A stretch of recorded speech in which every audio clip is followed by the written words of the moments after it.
บ่แม่นว่าเอาแต่ว่ามาเข้ากรรมซื่อๆได้บางองค์ก็บ่สบายใจเคยบวชเคยเข้ากรรมหรือว่าบ่ได้เข้าจังซี่นะสิ่งออกไปมาบวชใหม่ข้าน้อยมันชีวิตอยู่บ่พุ่นว่ามันสิได้รับความบริสุทธิ์อยู่บ่คือเฮาต้องเอาบัตรไปแล้วเฮาสิกนั่นเด้บางเทื่อก็ปกปิดไว้หั่นเด้มันสิได้อยู่บ่มันสิชำระได้อยู่บ่ก็สิมีความเคลือบแคลงสงสัยแต่บางองค์บ่ได้เข้าจ้อยบวชมาบ่เคยเข้าจักเทื่อก็มีเห็นบ่จริงแล้วมันก็บริสุทธิ์ได้หั่นน่ะ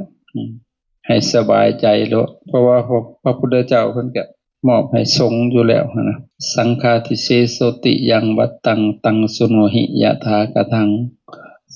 สังโฆวัเทติปฏิวาสังมูลยะปฏิกัจจติเตเนตังอิติวุจติอาบัติใดที่เฮากล่าวว่าเป็นสังฆาทิเศษจงฟังอาบัตินั้นตามที่เฮากล่าวสงฆ์เท่านั้นย่อมให้ปฏิวาสย่อมสักเข้าหาอาบัติเดิมย่อมให้มนัสและก็ย่อมให้อภานเพราะเหตุนั้นอาบัติดังกล่าวจึงได้ชื่อว่าสังฆาทิเศษคือเพิ่นให้สงฆ์สำเร็จได้บริสุทธิ์ได้โดยสงฆ์หั่นคือมอบให้สงฆ์สังฆะสังโฆก็คือสงฆ์หั่นแหละครับสงฆ์ก็คือแต่สีหูเกินไปสังฆกรรมนี่สำเร็จได้โดยสงฆ์การที่เฮาต้องอาบัติมันก็มี2อย่างอย่างหนึ่งก็คือปกปิดอย่างหนึ่งก็บ่ได้ปกปิดหั่นเด้ถ้าสิเว้าโดยรวมนะถ้าเว้าโดยตัวหนังสือปกปิดไว้3มื้อเข้า3มื้อปกปิดไว้3ปีเข้า3ปีปกปิดไว้3เดือนเข้า3เดือนถ้าเว้าตามตัวในตัวหนังสือหั่นเด้จังวิทย์หั่นล่ะซั่นเด้แต่ปริวาส4อย่างหั่นอันนึงเนาะอัปปติชันนะปริวาสแต่นี้ปริวาสสำหรับภิกษุผู้บวชในบวรศาสนาเขาเจ้าต้อง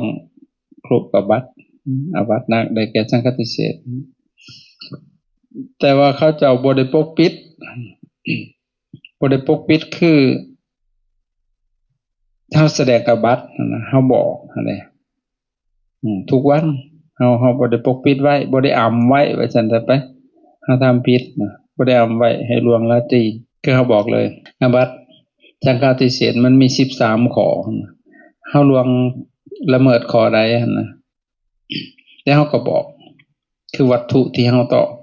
นั่นเด้อันนั้นคือบ่ได้ปกปิดปฏิวัติประเภทนี้หั่นเพิ่นให้ไปขอมนัสเลยกับสงฆ์เลยก็ได้บ่ต้องมาอยู่ปฏิบัติแบบนี้นะอยู่ฝึกอยู่ใส่จังซี่ขอปฏิบัติกับสงฆ์6ราตรีก็สงฆ์ก็ให้อภานอันนั้นก็เป็นว่าบริสุทธิ์คือจะได้และบาดนี้อีก3อันที่หลังบัดปฏิสันนะปฏิบัติ3อันหลังนี่คือปกปิดทั้งเบิดแหละ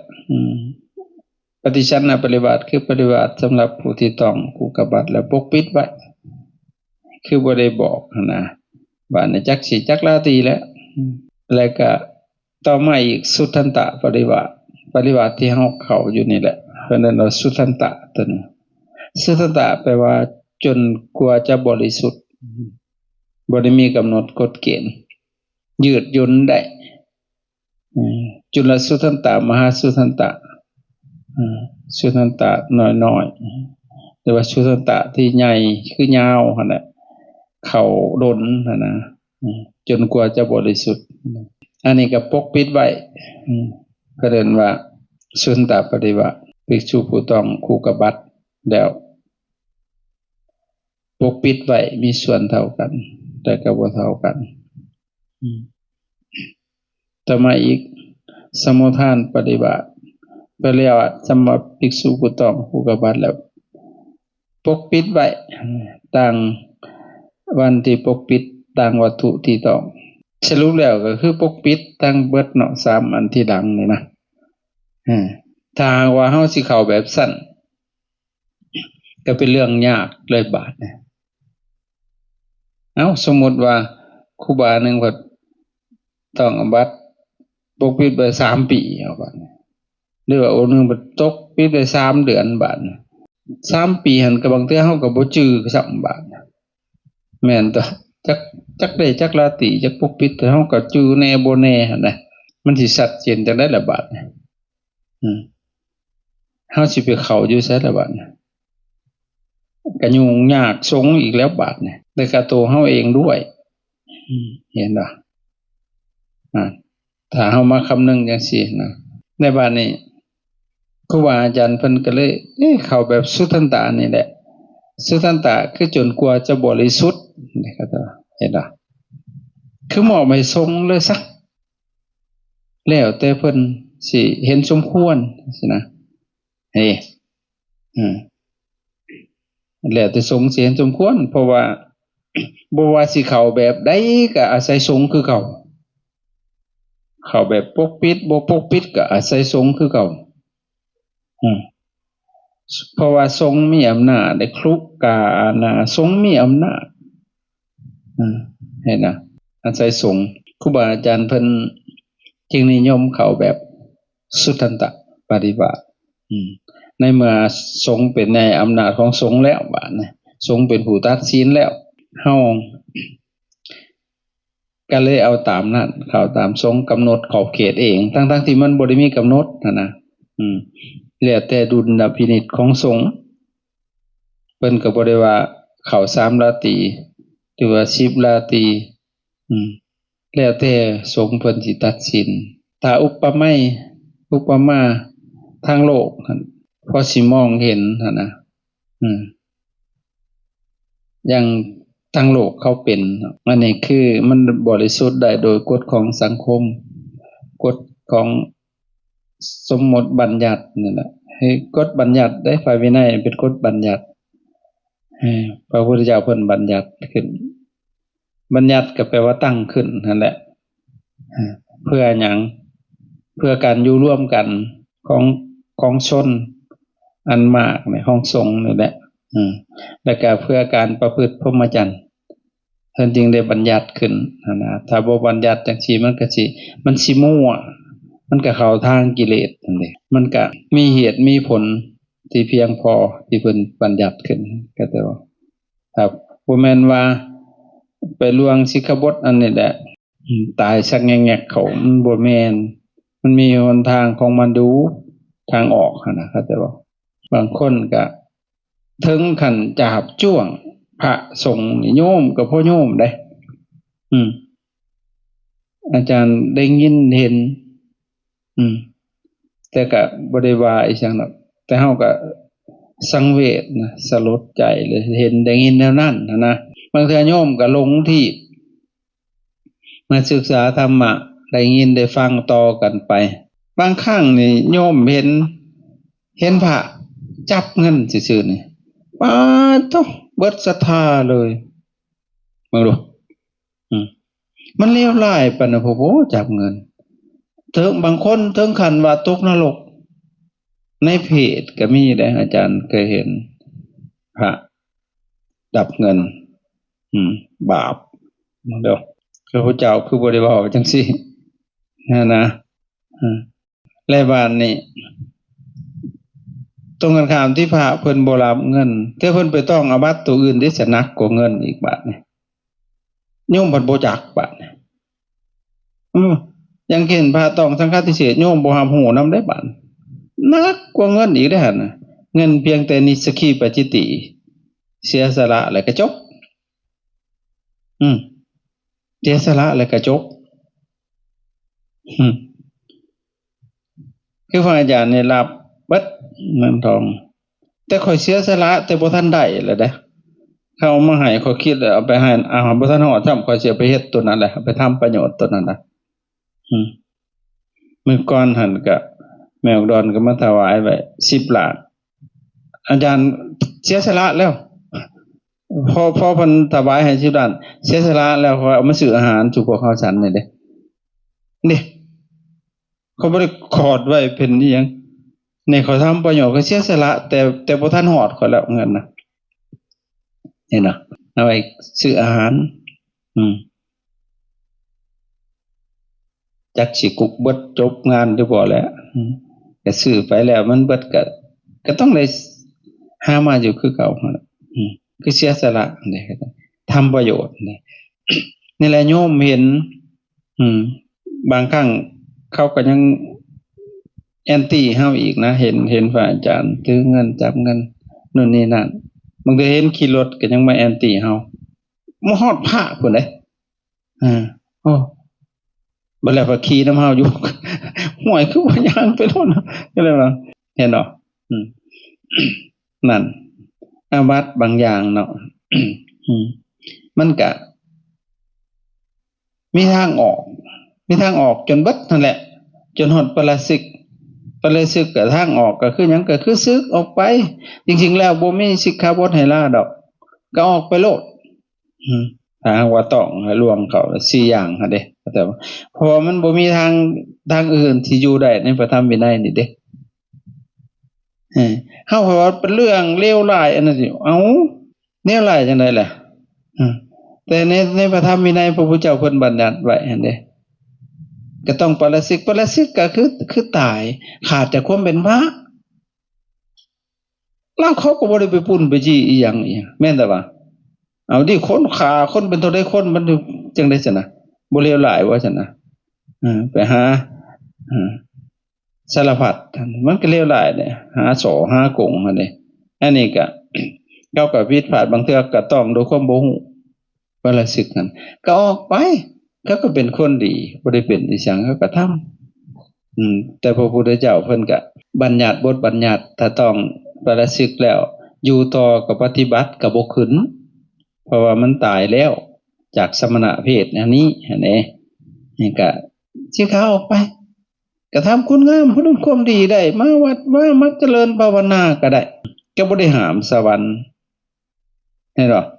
ก็สามารถทำความดีได้ก็ไปมีบุญก็ไปเกิดสู่เทวโลกสวรรค์ได้เห็นดิแต่ว่าถ้ายังอยู่ในพระธรรมวินัยนี่บ่ได้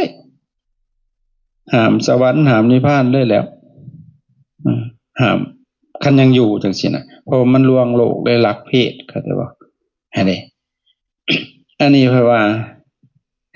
จับเงินเพราะว่าเลวร้ายอีหลีอาจารย์โอ้มันเลยสังเวชอีหลีคือไปมองเห็นแค่นั้นนะอันนั้นคือกฎบัญญัติได้กฎของธรรมชาติที่ได้ตัวสิพ้นทุกข์นะเข้าใจบ่เหตุปัจจัยด้วยอำนาจของอวิชชาตัณหาอุปาทานพี่เห็นอ่ะพระจำเงินตกนรกบาปห่วยอาตมาเด้อขะหน่อยว่าตกก็ตกแหละคันจับทำความดีมันก็ตกก็ได้นะแต่ก็ทำประโยชน์นั่นเด้นี่แหละโยมเลยไปมองเห็นจังซั่นเอาเป็นเอาตายจนถึงขั้นเอาเบิดศรัทธาต่อพระพระไปต้องอย่างอื่นได้สักหนักกว่าบาดผัดบ่เห็นบาดก็ยังกราบนั่งไหวอยู่ได้ซั่นผู้ใดเขาเจ้าปานนะผู้ใดจนแยกเลยบ่จักกราบตักไหวบางบ่อนแห่งกะคักอันนี้พระอาจารย์ก็ได้ยินมาหมู่เว้าให้ฟังหนังสืออาจารย์ในไหว้พระนี่ได้เอาไปเผาถิ่มมันบ่แม่นคำสอนพระพุทธเจ้าพุ่นน่ะบ่แม่นจากพระโอษฐ์เด้ว่าอันนั้นน่ะก็มีอ่านเบิ่งแล้วบ่อาจารย์ว่าบ่แม่นอาจารย์สิแต่งขึ้นเองเป็นอาจารย์ก็คัดลอกมาจากครูบาอาจารย์หั่นเด้มันบ่มีบ่คำพระพุทธเจ้าสอนนั่นนี่อานาปานสติหั่นเด้เด้อานาปานสติสูตรมักมีองค์8ธรรมจักรกับปวัตตนสูตรได้หลายคนสิแต่งเองเป็นนะเห็นเนาะก็แสดงว่าโอ้เมาแล้วนะหลงทิพย์แล้วนะก็เลยกลายเป็นแยกแตกแยกกันไปเลยนะ คือเข้าใจธรรมะผิดแล้วเข้าใจธรรมะผิดเลยธรรมะคือหยังคือธรรมศาสตร์ล้วนๆเลยเห็นบ่ธรรมศาสตร์บ่ได้จำเพาะได้ทั้งเบิดเลยเพราะฉะนั้นเกี่ยวกับอาบัติสังฆาทิเศษเนาะที่มันคาใจกันอยู่เขาแบบนั้นเขาแบบนี้นะบางบ่อนนั้นเน้นเข่งขัดตั้งแต่เรื่องอันนี้เพิ่นนั่นแล้วถึงขั้นว่าเข่งแห้งนะจนบ่ได้มาอันนี้ครูบาอาจารย์เลยแหละอยู่พุ่นแหละอยู่ไว้อยู่มั่นเอาไปมาบ่ได้มาไหว้ฮอดพระบาดหวยมันก็บ่ได้สิได้ประโยชน์ดังนั้นนะครับนั่นไปเข่งบางวันเข้าห้องน้ำร่วมกันก็จนบ่ได้ร่วมใช้ค่าก็จนบ่ได้เห็นบ่ไปเข่งต้องเข้าแบบนั้นต้องเข้าแบบนี้ต้องข้อเดียวสูตรเดียวว่ากันไปอาจารย์เห็นแต่ละบอนนะแต่ว่าอาจารย์มองเอาประโยชน์มันนะมันบ่ได้อยู่ที่การความเข่งบ่ได้อยู่ที่จุดนั้นบางบอนบ่ได้เก็บวัดเด้มันบ่เข่งเห็นบ่มันบ่ได้อยู่หันมันอยู่ในการประพฤติของเฮาพี่เฮาเก็บวัดก็เพื่อความสะดวกบ่แม่นว่าเฮาสิเก็บเองเด้ตั้งขึ้นมาเองอันเก็บวัดนะบ่พระพุทธเจ้าเพิ่นอนุญาตเด้สมัยที่เพิ่นเข้าอยู่พระเพิ่นเข้าอยู่ในวัดเชตวันโอ้ยแต่ละมื้อพระมามันสิบอกวัดไว้บ่บาดมากราบพระสัมมาสัมพุทธเจ้าใช่เพิ่นก็ให้เก็บเฉพาะกลางวันจังซี่นะกลางคืนแล้วก็สัมปทานพอกลางคืนเขาก็บ่ไปปานใดที่คนนะนี่แล้วแต่ความสะดวกเด้คืออยู่นี่แหละนี่อาจารย์เก็บวัดเพราะว่าบางครั้งมีครูบาอาจารย์มาหาอาจารย์ก็มีคือมื้อเช้านี่บอกคือว่าคือลืมๆเพิ่นมีครูบาหนึงมาแต่พุทางเมืองพนโฮงพุแวะมาแล้วก็เลยมาแวะมากราบอาจารย์ก็เฮ็ดเวียกอยู่ดอกก็ยืนให้เขากราบอยู่แล้วก็เลยถวายค่าอาหารไว้จักเท่าใดบ่5-6 แสนกีบพอได้ทำบุญร่วมไปเด้นักกับคนนั้นมาสิเนี่ยเอา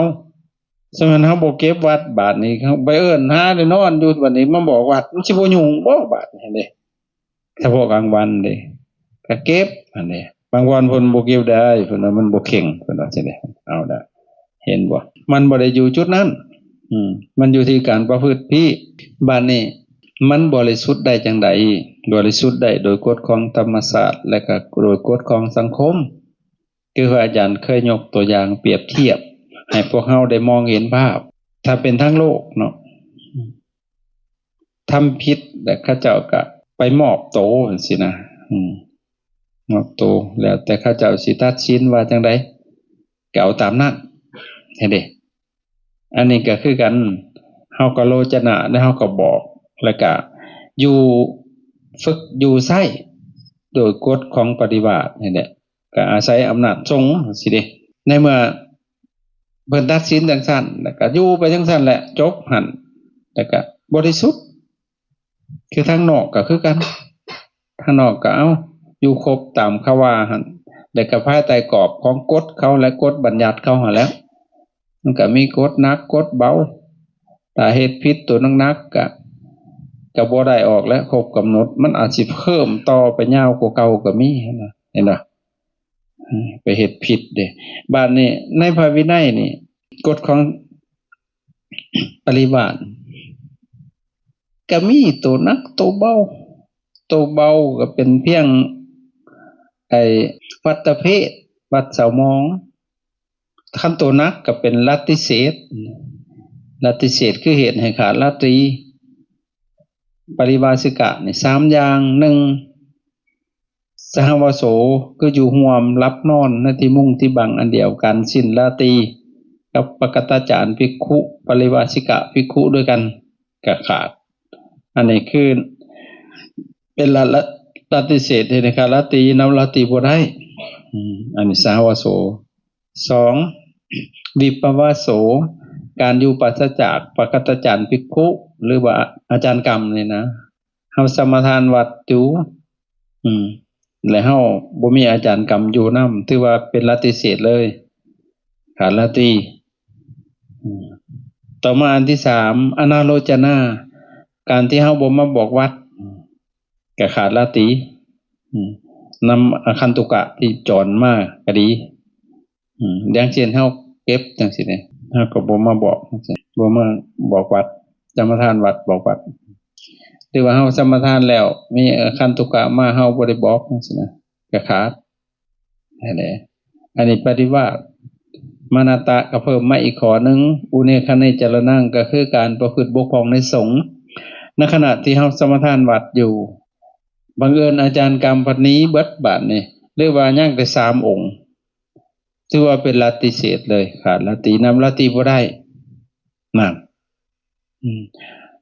ถ้าเฮาเก็บวัดแล้วก็บ่เป็นหยังอันนี้เฮาบ่ได้เก็บและขาดอันนี้คือกฎตายเป็นโมฆะในการอยู่ปฏิบัตินี่แต่ส่วนกฎปฏิบัติสิกะ94ข้อกฎย่อยออกไปก็เป็นเพียงวัดตะเพศซื่อวัดเสาหมองอย่างเช่นเฮาติเตียนอาจารย์กรรมเฮาบ่เฮ็ดตามกฎระเบียบของเพิ่นจังซี่เป็นวัดตะเพศวัดเสาหมองเห็นบ่เฮาบ่ทำตามกฎของเพิ่นนั่นเด้ก็เป็นวัดตะเพศแต่บ่ถึงกันเป็นลัทธิเศษนี่แหละแต่เฮาบ่เป็นลัทธิเศษเฮาประพฤติครบตามที่สงฆ์เพิ่นกำหนดไว้เฮาก็บริสุทธิ์นี่คือก็เป็นลัทธิเศษเฮ็ดให้ขาดลัทธิบ่ได้นั่นน่ะคือว่ามันเป็นโมฆะในทางกรรมเฮายังบ่จบถ้าแม่นทางนอกก็เช่นกันถ้าผิดเล็กๆน้อยๆก็เฮาก็บ่ผ่องใสหั่นแหล้วเพิ่งว่าสิได้ออกก็ดีนี่แหละมันบริสุทธิ์ได้โดยกฎของสังคมตัวนี้นะอย่างเช่นเฮาเข้าแบบสุทันตะก็อาศัยสงฆ์สินะถึงว่าสิปกปิดเท่าใดก็เฮาก็มอบให้สงฆ์เลยเด้เฮาก็ยังว่าข้าพเจ้าต้องเอาบัตรสังฆาทิเศษแล้วก็ขอปฏิบัติกับสงฆ์สงฆ์ให้ปฏิบัติข้าพเจ้าสงฆ์ให้ปฏิบัติแก่พวกข้าน้อยจนกว่าจะบริสุทธิ์เห็นพวกข้าน้อยประพฤติปฏิบัติจนกว่าจะบริสุทธิ์เห็นว่าอาหังปฏิสัมภหุลาสังฆาทิเศษาอปฏิโยอบัชชิงในหันเฮาก็บอกอีกว่าที่สุดแห่งอบัตบางอย่างเฮาก็ระลึกได้บางอย่างก็ระลึกบ่ได้ที่สุดแห่งลัทธิบางอย่างก็ระลึกได้บางอย่างก็ระลึกบ่ได้เห็นบ่เฮาปกปิดไว้หั่นแหละบางอย่างก็ระลึกได้บางอย่างก็ระลึกบ่ได้ในบทนั้นเฮาก็บอกนั่นน่ะทรงให้ปฏิบัติแก่พวกน้อยจนกว่าจะบริสุทธิ์เด้ในหั่นเด้ก็แสดงว่าเว้าไว้เบิดแล้วเนาะนะฮะรวมเบิดแล้วนั่นบาดนี้จนกว่าจะบริสุทธิ์ในที่นี้ก็คืออยู่ในภายใต้ดุลพินิจของสงฆ์ถ้าว่าสงฆ์กำหนดให้เอาอยู่3ราตรีเจ้าสิอยู่10,000ราตรีก็มีค่าเท่ากันนั่นแหละกับ3ราตรีที่สงฆ์บอก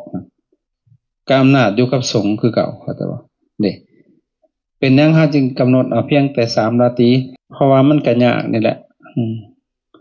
การที่เฮาสิอยู่บักยาวๆเลยนี่โหมันบ่ไหวดอกการอุปถัมภ์คำสู้2เฮาก็มีกิจมีเวียกไผสิมาอยู่ปกให้เฮาหั่นน่ะนี่เฮาเองก็มีพร้อมพระสงฆ์แน่มันก็เลยยากหลายๆอย่างหั่นน่ะบางองค์ก็เป็นราชาคณะเป็นเจ้าอาวาสเฮาก็ต้องมีกิจนั่นเด้ก็เลยตัดสินว่าเอาซ้ำนี่แหละก็ได้แล้ว3ราตรีก็ได้แต่หลังจากหันก็ถ้าเฮาบ่ต้องตัวนักหั่นน่ะหรือว่าสักเข้าหาอาบัติเดิมอีกหรือว่าเป็นลัทธิเศษนั่นสินะเฮาก็บริสุทธิ์ 9 คืน 10 มื้อก็ถือว่าจบนี่เข้าหาสงฆ์ก็สงฆ์ก็ให้อภัยเฮาก็บริสุทธิ์ยกเว้นเฮาสิไปตองใหม่อีกครับนี่เพราะฉะนั้นผู้ที่ปกปิดหรือบ่ปกปิดก็ให้สบายใจโลดคั่นน่ะอันนี้บริสุทธิ์ได้โดยกฎของสังคมแต่เฮาหันบ่ได้ความบริสุทธิ์โดยกฎของธรรมชาติธรรมะมันเจริญขึ้นบ่ในใจเฮานะได้สมาธิอยู่บ่มาเข้ากรรมจากที่จิตใจเฮามันหยาบคายหั่นมันเป็นจังไดมันเศร้าหมองมันผ่องใสอยู่บ่มาเข้ากรรมศรัทธาเพิ่มขึ้นบ่นี่ให้มันได้ตัวนี้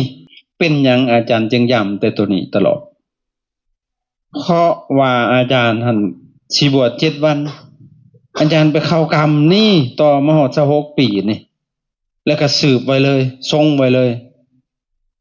เป็นหยังล่ะเฮาได้ความบริสุทธิ์โดยกฎของธรรมชาติทั้งๆที่เฮาบ่ได้ต้องอาบัติด้วยซ้ำบวชใหม่เฮาไปเข้าคิดเลี้ยวคือหลังเฮาบ่ได้ต้องเลยเฮาบ่ได้เฮ็ดผิดหยังเลยแต่ว่าไปเข้าปฏิบัติเพื่อได้ปฏิบัติธรรมสุดท้ายเฮาได้ความบริสุทธิ์โดยกฎของธรรมชาติล้วนๆเลยคือศรัทธามันต่อได้ยาวเลยอวด3 เดือนออกพรรษามาพระอาจารย์จัดปริวาสได้เลยมีไผเฮ็ดได้คันบ่มีศรัทธาพอ3 เดือนออกมาแล้วก็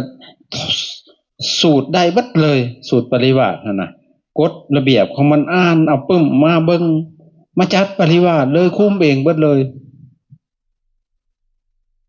นี่แหละคือเฮาได้ความบริสุทธิ์โดยกฎของธรรมชาติมีธรรมะทราบซึ้งในจิตในใจมันทำได้แต่พวกเฮามีพระเหตุได้ในบัดนี้เที่ยวมาเข้าก็แงะพระอาจารย์บ่เคยเห็นว่าเนาะเฮามาเข้ามื้อใดน้อเพิ่นออกหมู่เข้าสิมาอนุเคราะห์เพิ่นบ่ค่อยมีอาจารย์เห็นแต่ญาอุดมบ่แม่นย่องแล้วดอกแล้วบ่ได้เข้าแล้วก็มาปกกรรมให้หั่นน่ะแต่พวกเฮาส่วนหลายเงียบเลย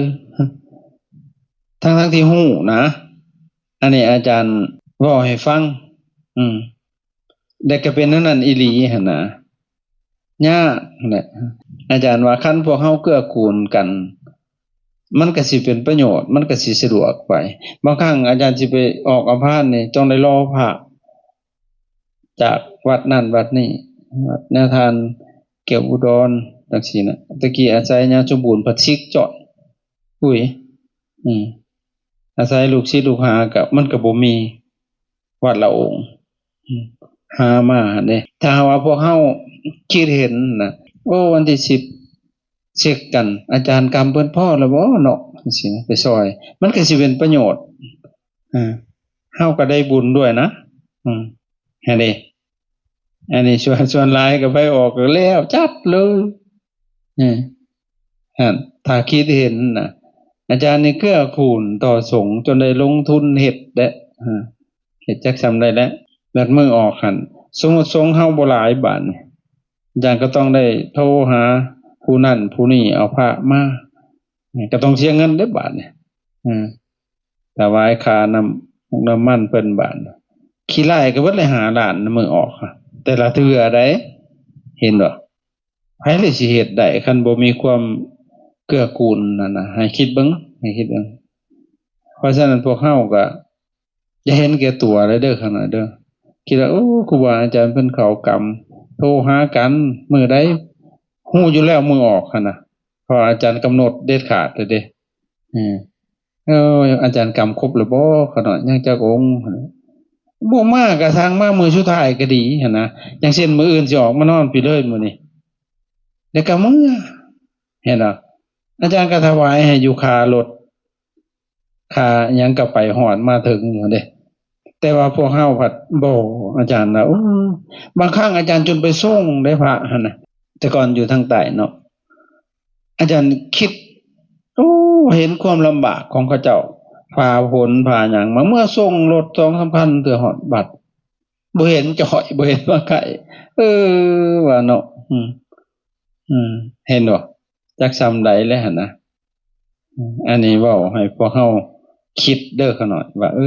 เนาะนี่คือเฮาบ่ได้ความบริสุทธิ์โดยกฎของธรรมชาติมันเลยบ่มีความซาบซึ้งแต่อาจารย์ทำภาวนาไว้โลดคืออย่างเช่นนักทานแก้วมันเข้าครบหรือบ่ครบสิโทรถามกันอาจารย์สิเอาครบแล้วบ่คันบ่ครบเฮามีเฮาสิเอาไปเลยบ่ให้มาเอาอีกอาจารย์น่ะเห็นบ่แล้วก็ไปเทศให้อีกมันสำคัญคันบ่มีสงฆ์เฮาสิออกได้นะเอากรรมนะแม่นบ่มันออกบ่ได้ขาดองค์หนึงเฮาก็ออกบ่ได้เด้ค่ะเนาะแน่แต่พวกเฮาวัดบ่คิดนั่นน่ะเด้ก็จะได้ว่าเฮาเห็นแก่ตัวแม่นแต่ว่า